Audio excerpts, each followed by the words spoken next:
According to tradition, Thutmose IV uncovered the Sphinx on a hunch. The story goes like this. A young prince falls asleep in the shadow of the massive stone head, half buried in sand.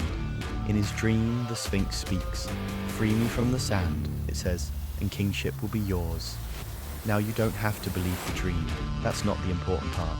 What matters is what Thutmose did after he woke up. He didn't claim to build the Sphinx. He didn't dedicate it. He didn't explain it. He simply cleared it.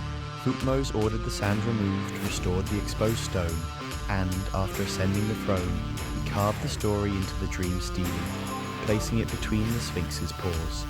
That tablet doesn't just tell a legend, it records an action, one that gets overlooked when debating the monument.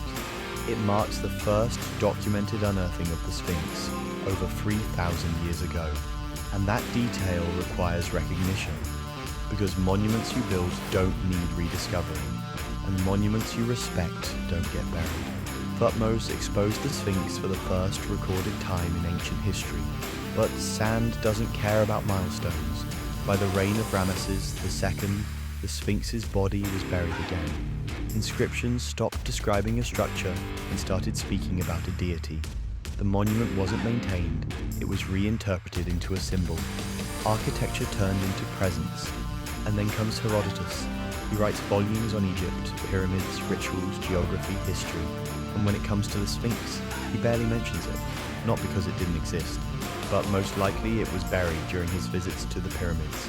This suggests that Herodotus either overlooked it or saw it as insignificant, whereas later travelers viewed it as mysterious and divine.